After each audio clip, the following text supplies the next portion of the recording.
Let us come to Sutta number 43. This is a very, very important Sutta. Mahavedalla Sutta number 43, the greatest series of questions and answers. Thus have I heard.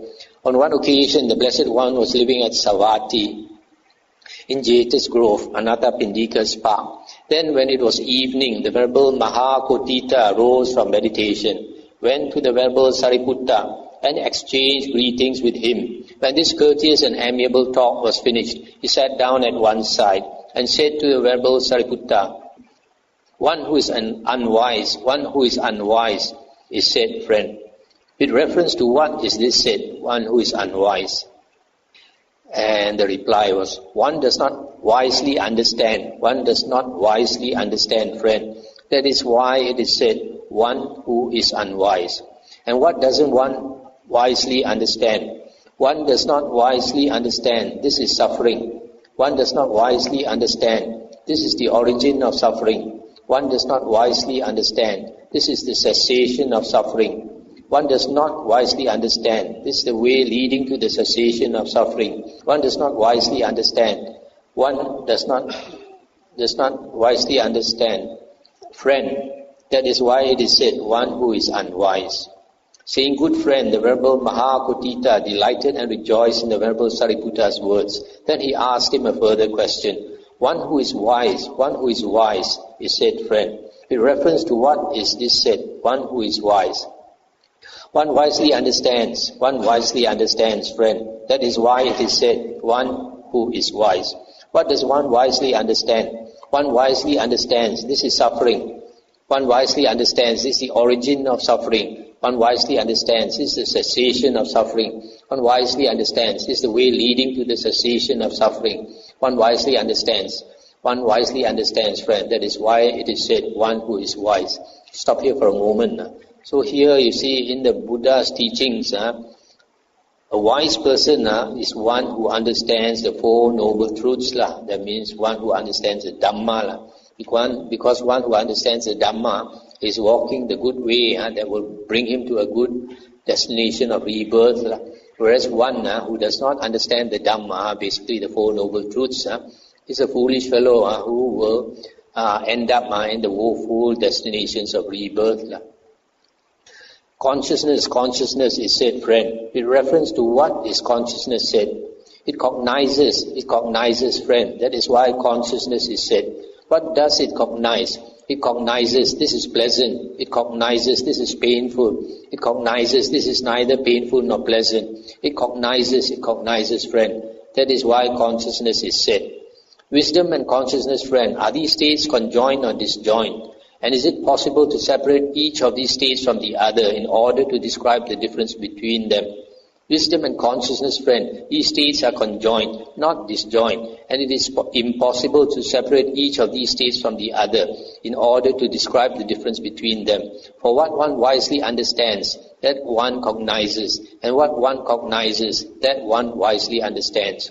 That is why these states are conjoined, not disjoined, and it is impossible to separate each of these states from the other in order to describe the difference between them. What is the difference, friend, between wisdom and consciousness? These states that are conjoined, not disjoined. The difference, friend, between wisdom and consciousness, these states that are conjoined, not disjoined, is this. Wisdom is to be developed. Consciousness is to be fully understood. Let's stop here for a moment. So wisdom and consciousness are related. Because here it says, what you understand, that you cognize, and what you cognize, that you understand. But the difference is that wisdom has to be developed, and consciousness has to be fully understood. Consciousness is one of the factors, one of the five aggregates, body, feeling, perception, volition, and consciousnness. Which is also, these five aggregates are basically body and mind.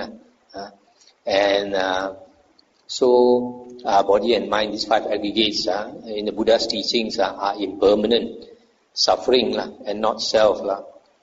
But then we tend to identify ourselves with these five aggregates, the body and the mind. So we cling to these five aggregates as I and mine. But because they are impermanent, when they change, they give us suffering because our our body will grow old, become sick and die. So if we attach to it, it gives us suffering. So that's why we have to fully understand all these aggregates, including consciousness, to see them as they really are. Then only we can let go of our attachment for them. And then wisdom is understanding the Dhamma, attaining right view. Then we will have wisdom. Later you find there is more about wisdom. Okay, feeling is said, friend, with reference to what is feeling said. It feels, friend. That is why feeling is said. What does it feel? It feels pleasure, it feels pain, it feels neither pain nor pleasure. It feels, friend. That is why feeling is said.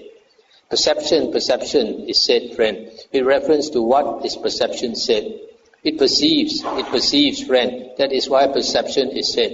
What does it perceive? It perceives blue, it perceives yellow, perceives red, perceives white. It perceives. That is why perception is said.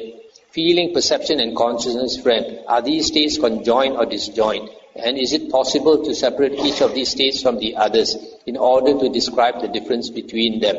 Feeling, perception and consciousness, friend, these states are conjoined, not disjoined. It is impossible to separate each of these states from the others in order to describe the difference between them. For what one feels, that one perceives, and what one perceives, that one cognizes. That is why these states are conjoined, not disjoined. It is impossible to separate each of these states from the others in order to describe the difference between them. We think about it, this feeling, perception and consciousness. Feeling is a type of consciousness also. Perception also is a type of consciousness. But because we can differentiate between them, consciousness normally refers to eye consciousness, ear consciousness, nose, etc. The 6 consciousnesses. So that is why the Buddha differentiated them. Otherwise, they are just part of the mind. And here you see the explanation of perception. It perceives blue, yellow, red, white, etc. So one person might perceive blue, another person might not perceive blue. If he's colorblind, he might perceive green maybe.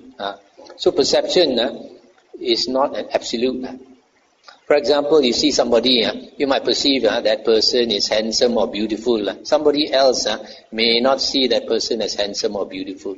Or you might like somebody and you think that fellow is a great guy, very likable. But his enemy will see him differently, will have a different perception. See, so perception is what you say, subjective.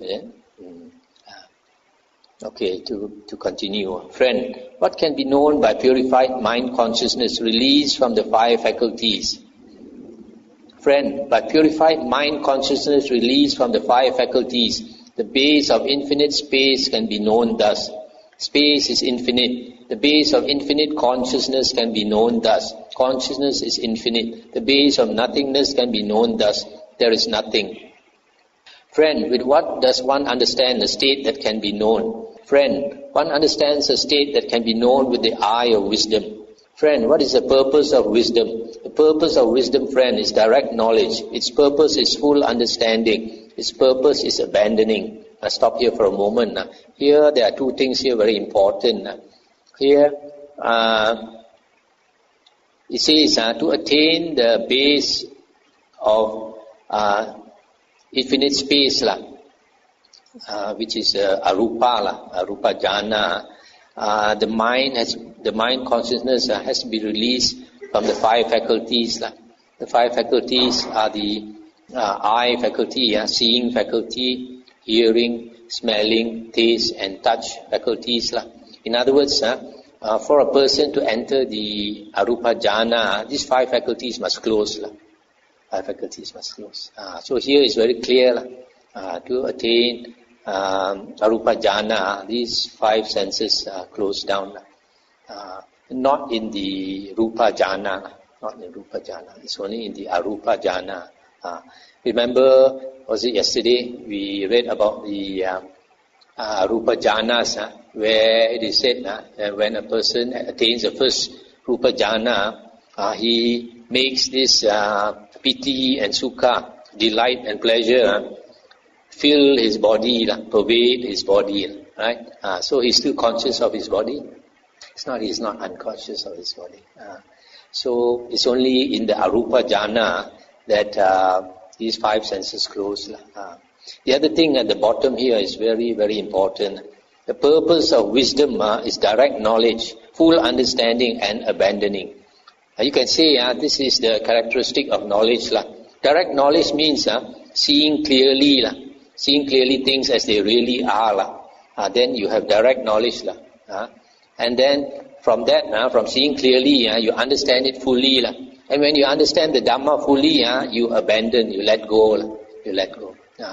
So if a person practices, for example, he says he's meditating to attain wisdom, but if he cannot let go, cannot abandon sensual desires, sensual pleasures, and etc., then he has no wisdom according to his. So wisdom has these three characteristics: directly knowing, and then fully understanding, and letting go. This is very important. You got to understand this. Friend, how many conditions are there for the arising of right view? Friend, there are two conditions for the arising of right view: the voice of another and wise attention or careful attention. These are the two conditions for the arising of right view. Friend, by how many factors is right view assisted when it has deliverance by mind for its fruit, deliverance by mind for its fruit and benefit, when it has deliverance by wisdom for its fruit, deliverance by wisdom for its fruit and benefit? Friend, right view is assisted by five factors when it has deliverance by mind for its fruit, deliverance by mind for its fruit and benefit, when it has deliverance by wisdom for its fruit, deliverance by wisdom for its fruit and benefit. Here, friend, right view is assisted by virtue, learning, discussion, serenity and insight. Right view assisted by these five factors has deliverance by mind for its fruit, deliverance by mind for its fruit and benefit. It has deliverance by wisdom for its fruit, deliverance by wisdom for its fruit and benefit. Stop here for a moment. This is another extremely important section which you have to note and keep in mind. Only two conditions, according to this sutta, for the arising of right view. Once right view arises, you enter the stream. A person enters the stream, becomes Arya, a noble person, by attaining right view. All Aryans have right view, and the basic condition is right view. And you see here very clearly, it is by the voice of another and wise attention or proper attention. That means you have to hear the Dhamma from somebody, then only you can, and you pay careful attention or wise attention, then only you get right view. It is not like some people say by meditation. By meditation itself, you don't get right view. So it's here very clear here. The arising of right view and entering the stream is hearing the Dhamma from another. Of course, hearing the Dhamma nowadays is not hearing the voice, but also reading the suttas in black and white. And then when we listen to the Dhamma or we are reading the suttas, we pay proper attention, thorough attention, and then we are concentrated, the mind is concentrated, then you understand. The other thing is, once you have right view to attain liberation, then five other factors are important. Virtue is sila, moral conduct. Secondly, is learning. Learning refers to much knowledge of the Dhamma, much knowledge of the Dhamma, much knowledge of the suttas, Dhamma savana. The third one is Dhamma sakacca. Dhamma sakacca is discussion of the Dhamma. That's why you notice that during the Buddha's time, all the monks would discuss the Dhamma in the evening after meditating the whole day. When the sun sets, they will come together to discuss the Dhamma. And then serenity is a translation for samatha. Samatha is tranquility meditation. The purpose is to attain the jhanas. And then the last word inside here, the Pali word is vipassana. Vipassana means contemplation, and that can be considered as the seventh factor of the Noble Eightfold Path. Samasati. Samasati is recollection, contemplation of four things. Contemplation of the body, feelings, mind, and Dhamma. Dhamma refers to the Buddha's Dhamma, the suttas. So this translation inside is not exactly correct. The more proper word is contemplation. This serenity and insight, samatha vipassana, the Chinese translation is quite correct. Zhi Guan. Zhi is stilling the mind. Guan is contemplation. So that's the meaning of vipassana. So you got to have moral conduct. You have to have much knowledge of the suttas, and then you should discuss the Dhamma, and then you practice tranquility meditation to attain one-pointedness of mind, and then you contemplate the four objects of sati. And out of these four objects, the most important is the Dhamma, the Buddha's Dhamma, the teachings of the Buddha. Because as I mentioned before, out of the 5 occasions of liberation, arahanthood is attained during 5 occasions. One is listening to the Dhamma, teaching the Dhamma, reflecting on the Dhamma, repeating the Dhamma, and only the last one is meditation. So 4 out of these 5 occasions of liberation have to do with the Dhamma. So knowledge of the Dhamma is extremely important. So this last one, vipassana, actually, since it is referring to liberation, it would mean contemplation of the Dhamma. Friend, how many kinds of beings are there? There are these 3 kinds of being, friend. Sense sphere being, fine material being, and immaterial being. Friend, how is renewal of being in the future generated? Friend, renewal of being in the future is generated through the delighting in this and that on the part of beings who are hindered by ignorance and fettered by craving. Friend, how is renewal of being in the future not generated? Friend, with the fading away of ignorance, with the arising of true knowledge, and with the cessation of craving, renewal of being in the future is not generated. I stop here for a moment. In the Buddha's teachings, this round of rebirths is due to craving. If you have craving, 3 types of craving: craving of sensual pleasures, craving for existence, and craving for non-existence. So if you have craving, this renewal of being in the future is generated. And here it says delighting in this and that, because the world, the Buddha says, is a world of suffering. So because if we just do nothing, we find that life is boring, life is suffering. So we always try to find something to entertain us. So we keep delighting in this and that. If you take delight in something, after some time it becomes stale, becomes boring.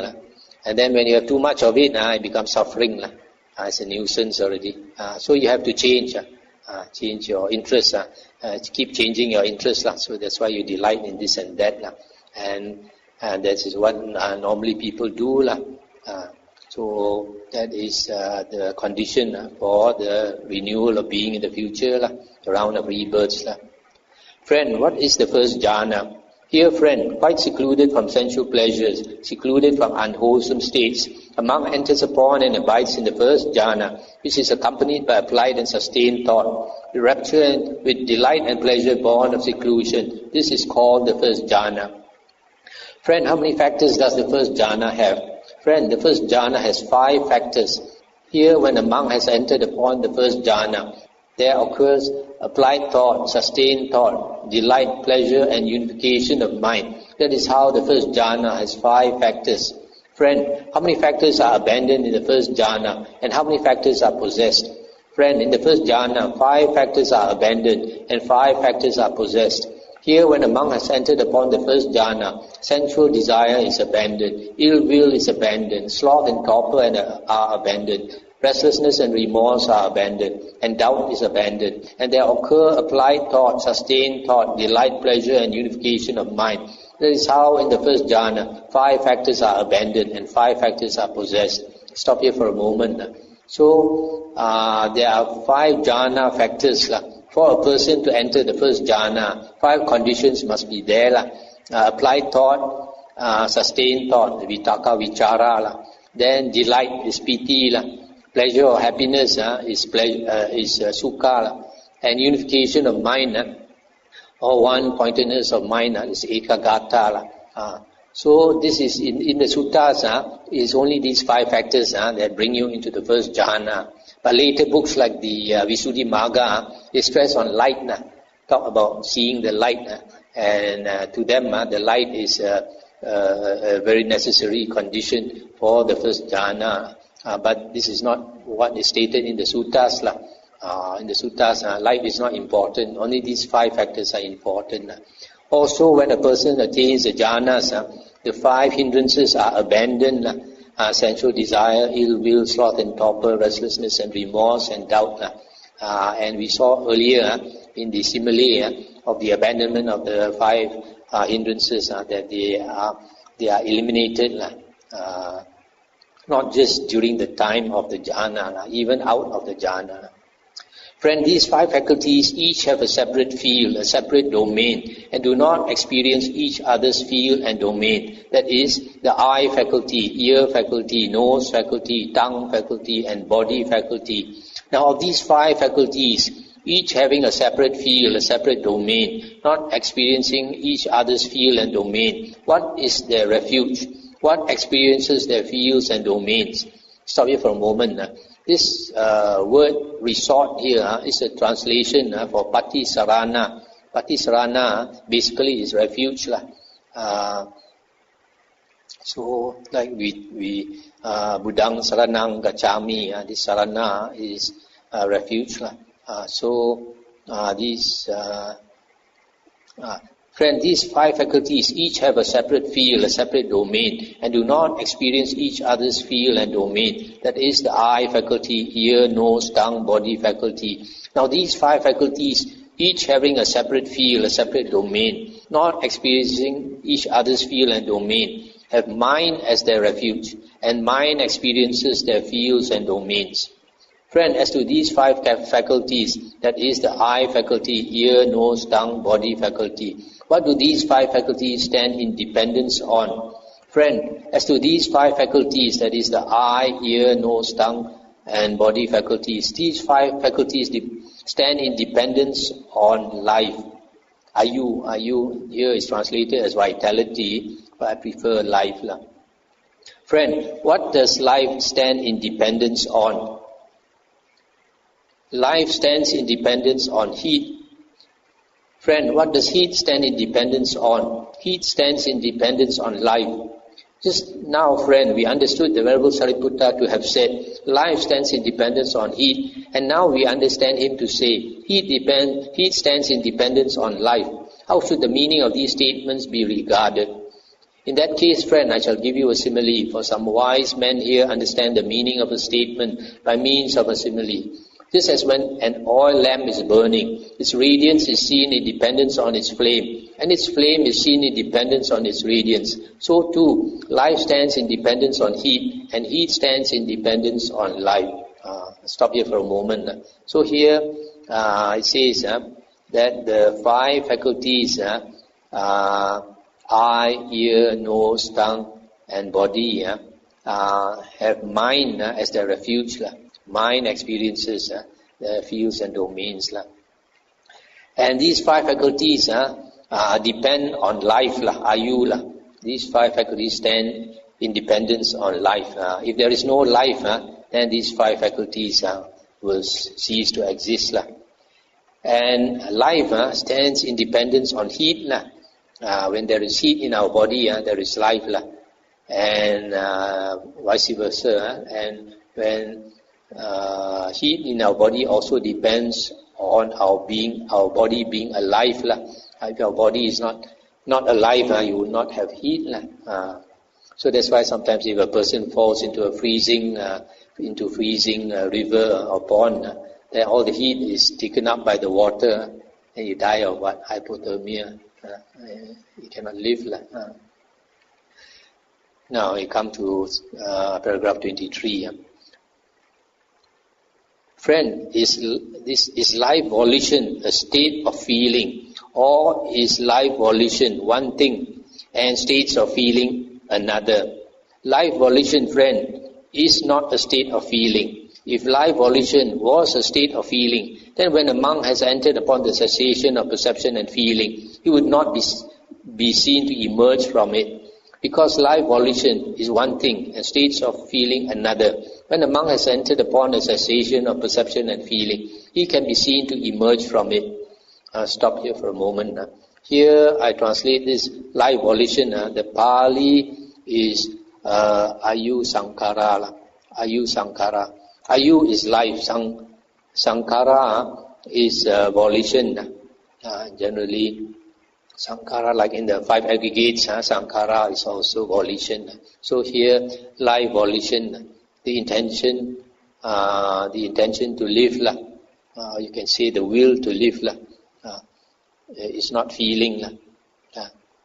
Friend, when this body is bereft of how many states, is it then discarded and forsaken, left lying senseless like a log? Friend, when this body is bereft of three states, life, heat and consciousness, it is then discarded and forsaken, left lying senseless like a log. Friend, what is the difference between one who is dead, who has completed his time, and a monk who has entered upon the cessation of perception and feeling? Friend, in the case of one who is dead, who has completed his time, his bodily volition has ceased and subsided, his verbal volition has ceased and subsided, his mental volitions have ceased and subsided, his life is exhausted, his heat has been dissipated, and his faculties are fully broken up. In the case of a monk who has entered upon the cessation of perception and feeling, his body volitions have ceased and subsided, his verbal volitions have ceased and subsided, his mental volitions have ceased and subsided, but his life is not exhausted, his heat has not been dissipated, and his faculties become exceptionally clear. That is the difference between one who is dead, who has completed his time, and a monk who has entered upon the cessation of perception and feeling. Stop here for a moment. So here we're talking about life volition, the will to live. It's not feeling. When a monk enters this cessation of perception and feeling, you see, perception and feeling, just now we said, are conjoined with this consciousness. So when cessation and feeling ceases, consciousness also ceases. And consciousness refers to the six consciousnesses. So when a monk enters this state, it is called Nirodha Samapatti, attainment of cessation. And this basically is like Parinibbana. The state of Parinibbana is when the six consciousnesses stop. So when a monk enters this state, it's an extremely high state. When he comes out of it, he'll become an Arahant. So since this is stated here, life volition, the will to live, is not a feeling. If life volition were a feeling, the will to live were a feeling, when a monk enters this cessation of perception and feeling, then he has given up the will to live, then he cannot emerge from it, because he still has the will to live. So even when he enters this state of no consciousness, because of the will to live, he can emerge from this state. And then it says here, another interesting thing is, when a body really dies, three things leave him, life, heat and consciousness. So from here you know, these three things are life, heat and consciousness. Out of these three, only one we can detect easily is the body heat. So if somebody has passed away, if you feel his body is still warm, don't go and burn him, don't go and cremate him, or don't go and bury him, otherwise he might wake up in the coffin. So only when the body is cold and you know he's definitely dead, he won't come out. He won't wake up again. So when a person is really dead, these three things stop: life, heat, and consciousness. Very often, a doctor, when he examines a dying person, sometimes the doctor will say this person is dead. And the doctor comes to that conclusion because the breath has stopped and the pulse has stopped, the heart has stopped, and the breathing has stopped. But sometimes that is only clinical death. Sometimes that is not really dead yet. So it's quite common. Sometimes a person is pronounced clinically dead, and then it will be 1 or 2 hours later that that person actually dies. That's why, like one of the Penang devotees told me, when the mother died of cancer, the last stage, she was in great pain. So when the doctor pronounced her dead, her face was contorted in pain. You could see the pain in her face. But 1 hour later, her face changed, and she had a glowing face, a very happy face, smiling face, full of happiness. That shows her last thoughts were good thoughts. And the last thoughts depend on our karma, our everyday mind. If you have a person with a good heart, you have good thoughts generally. That is your wavelength. So your last thoughts, your natural frequency will go into your natural frequency. A person who cultivates himself on the spiritual path, he meditates, calms the mind. So those last thoughts will be very peaceful. And that will bring you to a peaceful place like heaven. So remember, when a person dies, three things leave him: life, heat, and consciousness. So if there is the body is cold, then only you know for sure that the person has died. So also the difference between a dead person and a person who has entered the cessation of perception and feeling is that the dead person, his faculties are broken up and his body becomes cold and and then the other person, the meditator who enters the cessation of perception and feeling, he can still wake up. His body is still warm and his faculties are exceptionally clear. Friend, how many conditions are there for the attainment of the neither painful nor pleasant deliverance of mind? Friend, there are 4 conditions for the attainment of the neither painful nor pleasant deliverance of mind. Here, with the abandoning of pleasure and pain, and with the previous disappearance of joy and grief, a monk enters upon and abides in the 4th jhana, which has neither pain nor pleasure, and utter purity of mindfulness and equanimity. These are the 4 conditions for the attainment of the neither painful nor pleasant deliverance of mind. Friend, how many conditions are there for the attainment of the signless deliverance of mind? Friend, there are 2 conditions for the attainment of the signless deliverance of mind: non-attention to all signs and attention to the signless element. These are the 2 conditions for the attainment of the signless deliverance of mind. Friend, how many conditions are there for the persistence of the signless deliverance of mind? Friend, there are 3 conditions for the persistence of the signless deliverance of mind: non-attention to all signs, attention to the signless element, and the prior determination of its duration. These are the 3 conditions for the persistence of the signless deliverance of mind. Friend, how many conditions are there for emergence from the signless deliverance of mind? Friend, there are 2 conditions for emergence from the signless deliverance of mind: attention to all signs and non-attention to the signless element. These are the 2 conditions for emergence from the signless deliverance of mind. I'll stop here for a moment. So here, the attainment of the neither painful nor pleasant deliverance of mind refers to the 4th jhana, the 4th rupa jhana. And to attain signless deliverance of mind, there are 2 conditions, not paying attention to all signs and paying attention to the signless element. And if you want this to persist, then you have to make a prior determination, adhitthana, determination to stay for a certain period in that before entering it.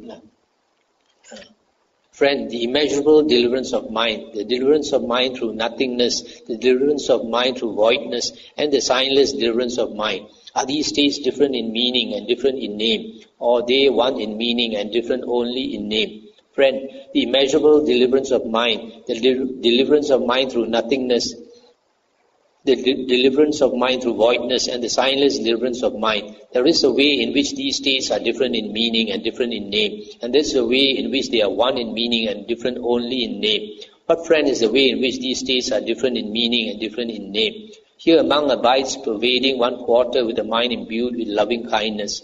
Likewise the second, the third, fourth. So above, below, around, and everywhere, as to all as to himself, he abides pervading the all-encompassing world with a mind imbued with loving kindness, abundant, exalted, immeasurable, without hostility and without ill will.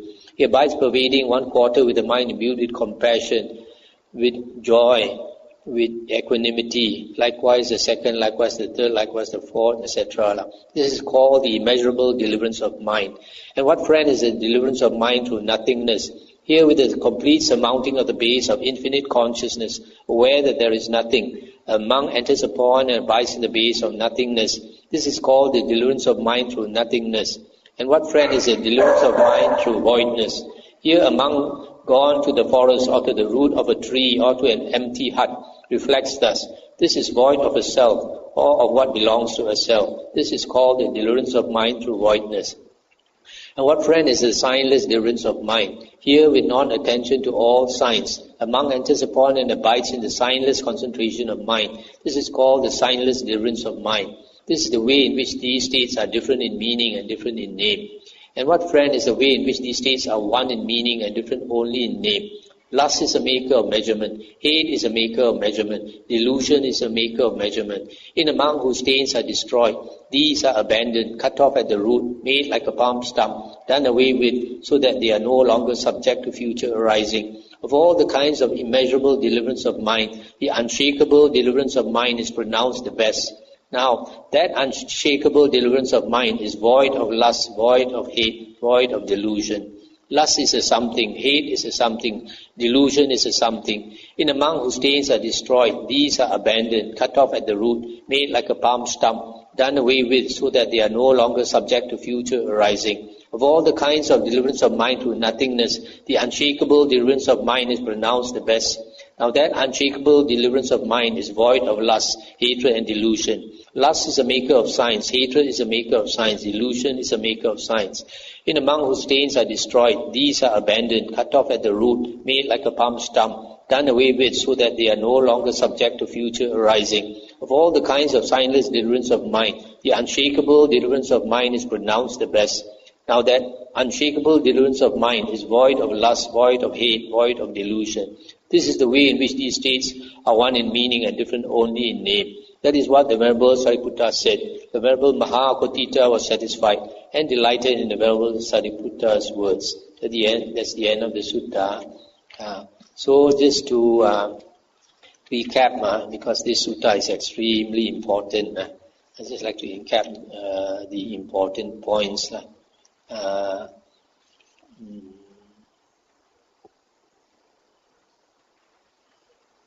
On page 389, to attain the arupas or arupa jhana, the five sense doors are closed. Only at that time, the five sense doors closed, not in rupa jhana. Secondly, at the bottom, the purpose of wisdom, you can see, is directly knowing what you want to contemplate and fully understanding. And by fully understanding the Dhamma, we let go, we abandon. So the last one is a true sign of knowledge, a true sign of wisdom. If a person is wise, really wise, he will let go of those things that give us suffering, worldly things.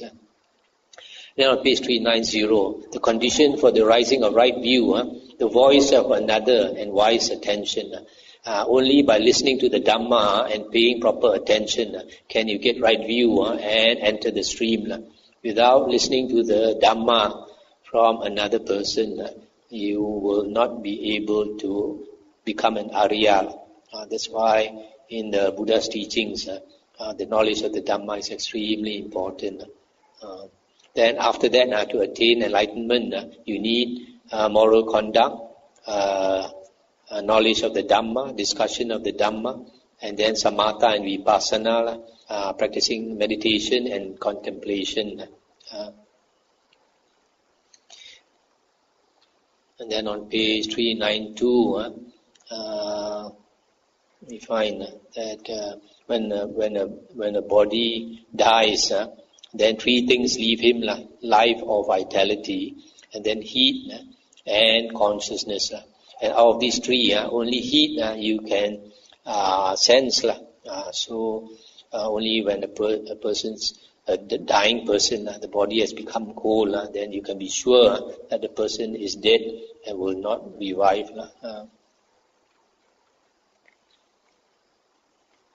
Okay, these are the important points. So I'll stop here. How objective I could question to detect the sister and conscious four aspects. What four aspects? Which four aspects? Something like lying, Say again. When one keeps the five precepts. the precept Nikaya, Oh yes. Because originally, the Buddha taught that lay people should keep 7 precepts, and these 7 precepts refers to the 3 body precepts and the 4 verbal precepts. That was originally what the Buddha taught, and then later, one monk, because there was no precept against liquor, a monk, because of being famous, people somehow got to know that he has psychic power. So when he went on his arms round, people offered him liquor, and he drank from house to house until he got drunk and fell down on the road. So he had to be carried back to the monastery. From there, the Buddha made this precept against taking intoxicants. Then the Buddha talked about 5 precepts, not 7. But these 5 precepts would include that 4th precept, musavada, the precept against lying, would actually mean 4 precepts. Not to lie, not to carry tales and cause disharmony, not to speak coarse or vulgar words, and not to engage in gossip. Because if you look from the Noble Eightfold Path, the Sila aspect of the Noble Eightfold Path consists of 3 factors: right speech, right action, and right livelihood. Right speech, there are 4 precepts. Right action, there are 3 precepts. And right livelihood does not include any precept. It's covered by right speech and right action. So if you go by the Noble Eightfold Path, 7 precepts are important. These are the basic. If you have these, if you keep these 7 precepts well, you're on the way to becoming an Arya. You have the qualification to become an Arya. So far we have Buddha addressing monks. We were basically because it seems to me all these issues are very high. Okay. The discourses in the last few days have been concentrated on the focus on monks, and because the attainments are very high, perhaps we will not be easily achieved by lay people because of so many distractions in our lay people world. So it seems to me that to get into the higher jhana, you have to be a monk. So you please correct the misconception there. Yes. To get into jhana, you either have to be a monk, and not only that, you have to be a reclusive monk, a monk who lives a solitary lifestyle and aloof from people, aloof from society. Even if he stays in a monastery, he doesn't like to talk with people. His mind is always on his meditation object. Only that way he can attain the jhanas. And for lay people, if the lay person, like during the Buddha's time, there were a few lay people who attained the 4 jhanas. But then the lifestyle, if you look at their lifestyle, they are basically like a monk at home. They have nothing to do with their wives. They lock themselves in the room, and the room becomes their cave. And they spend all their time in their room meditating. And all their business they left to their wife. So if you are willing to be a reclusive lay person, you can also attain the jhanas. As a follow-up question, I've heard that if a lay person were to be enlightened, be a monk, otherwise he dies within a week. I've heard that, I don't know. That's why you have to read the suttas more, then you will know. In the suttas, we can see that when a lay person attains arahanthood, he will not want to stay at home anymore. He has lost that old self. The old self has died. The Buddha says he is reborn from the mouth of the Buddha. What later books added was this statement that if he does not renounce, he will die within 24 hours. This is not true. He will not die. No. But he will not want to stay at home anymore. He's no more that old guy. There are a lot of things later books wrote which are just rubbish, just added extra things just to say. For example, they say that the Pacceka Buddha cannot teach. The Pacceka Buddha has no ability to teach. That's not true, because like our Sakyamuni Buddha, at first he wanted to be a Pacceka Buddha. And then later this Brahma Sahampati came to appeal to him 3 times. Then only he changed his mind and decided to teach. So if he decided not to teach, he would have become a Pacceka Buddha. And you can see from there that Pacceka Buddhas have the ability to teach. Because it's understandable. If a Pacceka Buddha has become enlightened, he knows exactly the way to enlightenment. Why can't he teach people the way to enlightenment? No reason he cannot teach. Just that he's not inclined to teach. Okay.